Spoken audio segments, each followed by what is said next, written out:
بسم اللہ الرحمن الرحیم۔ السلام علیکم ورحمۃ اللہ وبرکاتہ۔ اس سے پہلے سبق میں ہم نے افعال ناقصہ کے بارے میں مکمل طور پر جان لیا۔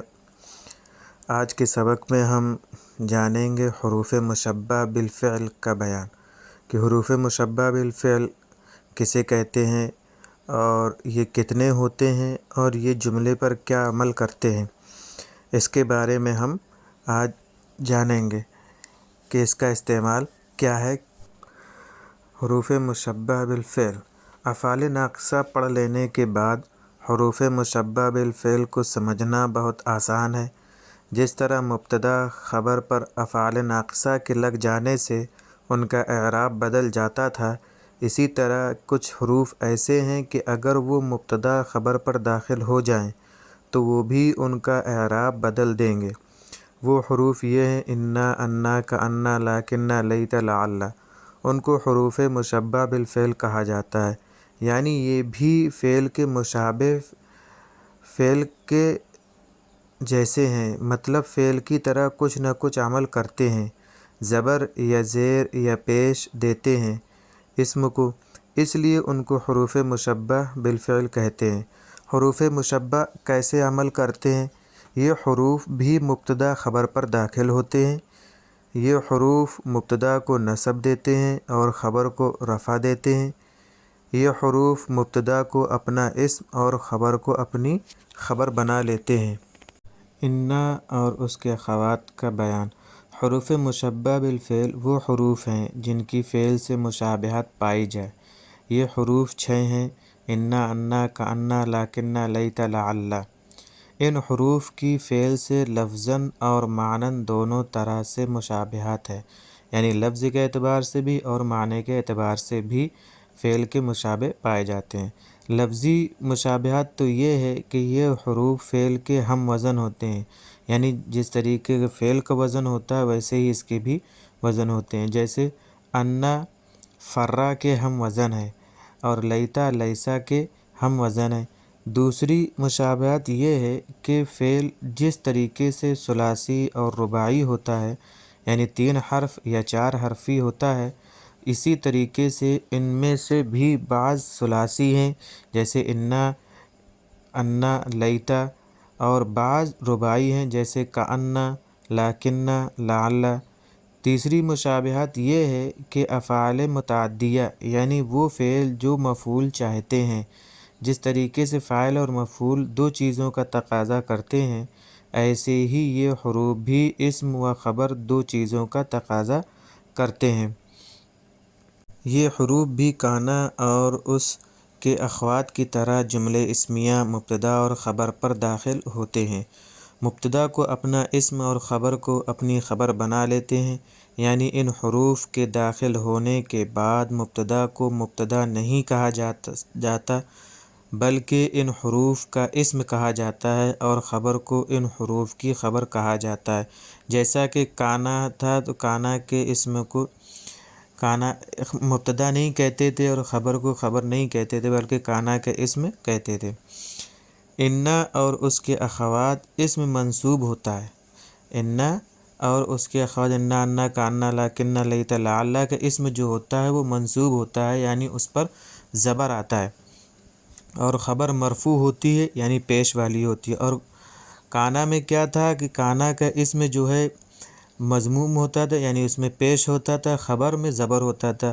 تو کانا کا یہ الٹا ہے کہ انا کا اسم جو ہے منصوب ہوتا ہے، یعنی زبر والا ہوتا ہے، اور خبر پیش والی ہوتی ہے۔ جیسے زید قائم سے ان زیدن قائم، کأن زیدن اسد، لعل زیدن قائم وغیرہ۔ انا حرف مشبہ بالفعل، زیدن انا کا اسم، قائم انا کی خبر۔ انا حرف مشبہ بالفعل اپنے اسم و خبر سے مل کر جملے اسمیہ خبریہ ہوا۔ یہی ترکیب دوسرے دونوں جملوں کی بھی ہوگی۔ انا اور انا یہ دونوں حروف تحقیق ہیں، یعنی جملے کے مضمون کو مؤکد یعنی تاکید پیدا کر دیتے ہیں اور محقق کرنے کے لیے آتے ہیں۔ چنانچہ زید قائم کا ترجمہ ہے زید کھڑا ہے اور ان زیدن قائم کا ترجمہ ہے بے شک زید کھڑا ہے، یعنی زید کے کھڑے ہونے کا جو مضمون تھا اس میں تاکید آ گئی اور کوئی شک باقی نہیں رہا۔ دوسری بات، انا اور انا کے بارے میں یہ بھی جان لینا ضروری ہے کہ انا ہمیشہ شروع کے جملے میں آتا ہے، یعنی جب جملہ شروع ہوگا تو انا آ جائے گا، اور انا جملے کے درمیان میں آتا ہے۔ جیسے علمت ان زیدن قائم، مجھے معلوم ہوا کہ زید کھڑا ہوا، یعنی میں نے جان لیا کہ زید کھڑا ہے۔ البتہ قول مصدر سے آنے والے تمام افعال اور صیغہ صفت وغیرہ کے بعد انا ہی آئے گا، خواہ جملے کے درمیان ہی میں کیوں نہ ہو۔ جیسے اقول ان زیدن قائم، یا یقال ان راشدا قارئ، ہوا قائل ان ولد الاستاذ کاتب وغیرہ۔ ان تمام مثالوں میں درمیان میں ہونے کے باوجود انا کسرے کے ساتھ ہی ہے، قول کے بعد واقع ہونے کی وجہ سے، یعنی قول آئے گا یا قول مصدر سے آنے والے تمام افعال اور صیغہ صفت، یعنی صفت کے جو صیغے ہوں گے ان کے بعد جو ہے انا کا ہی استعمال ہوگا، انا کا استعمال نہیں ہوگا، جیسا کہ مثالوں سے واضح ہو رہا ہے۔ کأن حرف تشبیہ ہے، یعنی مشابہت ظاہر کرنے کے لیے آتا ہے۔ مثلاً بولتے ہیں کأن زیدن اسد، گویا کہ زید شیر ہے۔ کأن الکتاب استاذ، گویا کہ کتاب استاد ہے، یعنی زید بہت بہادر ہے اور بہادر ہونے میں شیر کی طرح ہے۔ اسی طرح علم سکھلانے میں کتاب گویا استاذ کے مشابہ ہے۔ لیکن حرف استدراک ہے، یعنی استدراک کا مطلب یہ ہے کہ کلام ثاقب سے جو وہم پیدا ہوتا ہے اس کو دور کرنے کے لیے آتا ہے، یعنی جو بات پہلے چل رہی ہے اس میں کوئی شک ہوتا ہے، یعنی مبہم چیز ہوتی ہے تو اس کو واضح کرتا ہے۔ لیکن سے پہلے کسی جملے کا بھی ہونا ضروری ہے جس میں وہم ہو، اور لیکن کے ذریعے اس وہم کو دور کیا جاتا ہے۔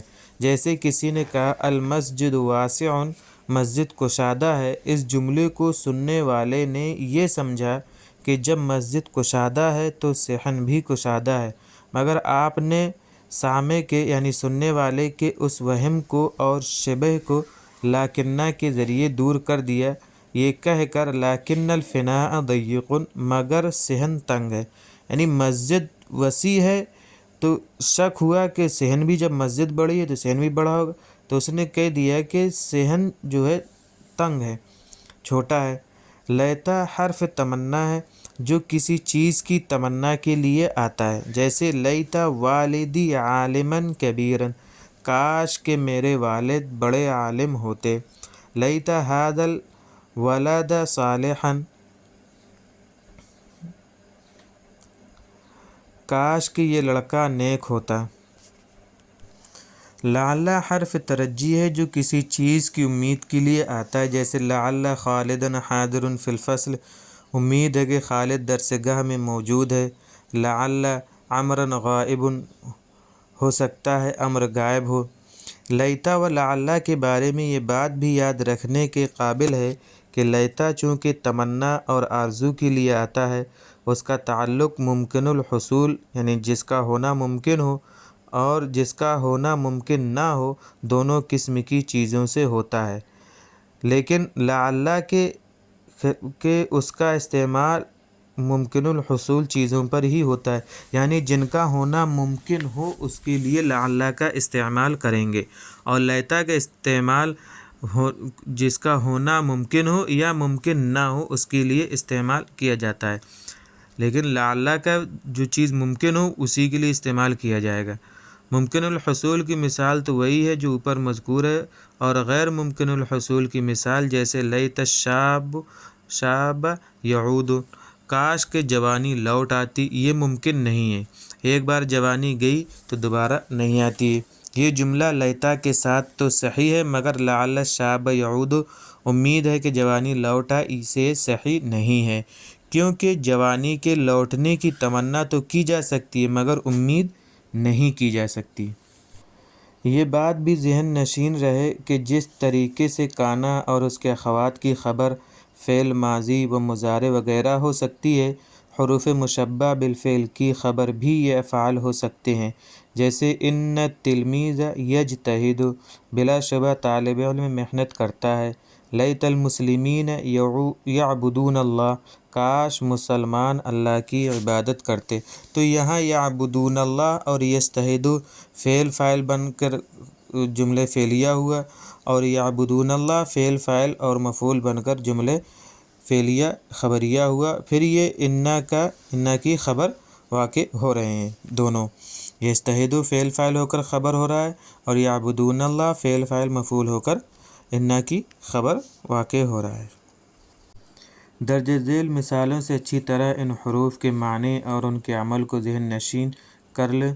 مبتدا خبر کے جملے دیکھیے، اللہ غفور، الحدیق واسعۃ وغیرہ ہیں، اور اسی طریقے سے حروف مشبہ بالفعل لگنے کے بعد کیا ہو جاتے ہیں کہ ان اللہ غفور، ان الحدیق واسعۃ، اس طریقے سے ہو جاتے ہیں۔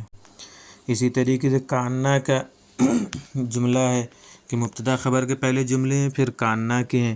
اسی طریقے سے لاکنہ کے جملے کس طریقے سے لاکنہ کا استعمال ہوا ہے، اور پہلے مبتدا خبر کے جملے ہیں، پھر اس کے بعد لاکنہ کا جملہ ہے۔ اسی طریقے سے لیتا کے جملے ہیں، لعل کے جملے ہیں، پہلے مبتدا خبر کا جملہ استعمال کیا، پھر لیتا اور لعل کا استعمال کیا کہ لیتا کیسے عمل کیا اور لعل نے کس طریقے سے عمل کیا ہے۔ اوپر کی مثالیں غور سے پڑھنے کے بعد آپ کو معلوم ہو گیا ہوگا کہ یہ حروف مبتدا خبر پر داخل ہو رہے ہیں اور مبتدا کو نسب دے رہے ہیں۔ مبتدا ان حروف کا اسم کہلاتا ہے اور خبر ان حروف کی خبر کہلاتی ہے۔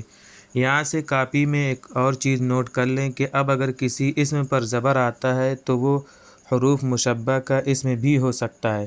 اس سے پہلے ہم نے 2 وجہ پڑھی ہیں زبر آنے کی، یہ تیسری وجہ ہو سکتی ہے اس زبر آنے کی۔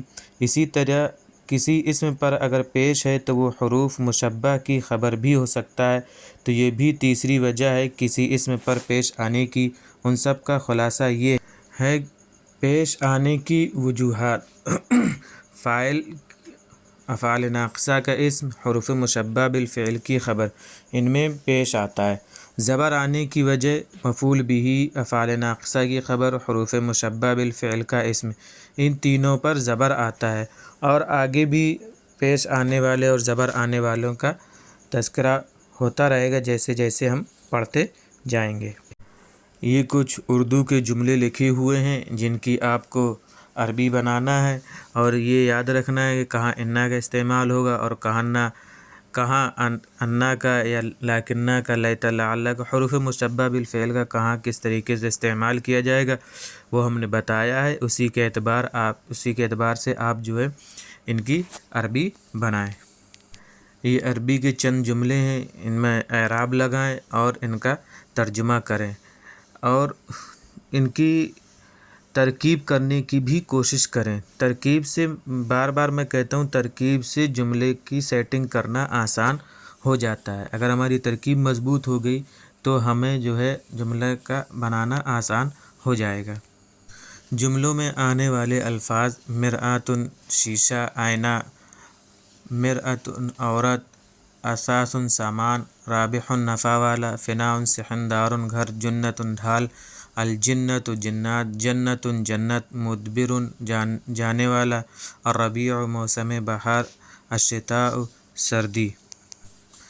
نظریۃ جمع نظریات، نظریہ، رسمی باضابطہ، حاد یحید حیدن، عن صلے کے ساتھ آتا ہے ہٹنا، کنارہ کش ہونا، الوحید واحد تنہا، عصر جمع عصور، دور زمانہ، راہن موجودہ، نتیجۃ جمع نتائج نتیجہ، انتخاب حالی موجودہ الیکشن، عمل جمع اعمال امید توقع، استعداد تیاری، تم یتم تماما مکمل ہونا انجام پانا، سہل یسہل تسہیلا معنی آسان بنانا ہموار کرنا، احصاء اعداد و شمار۔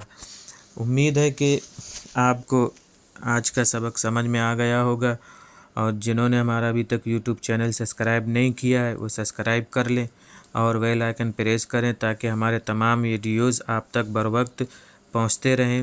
ہم ہر دن ایک ویڈیوز اپلوڈ کرتے ہیں۔ امید ہے کہ آپ حضرات اس کو دیکھیں گے اور اس سے فائدہ اٹھائیں گے۔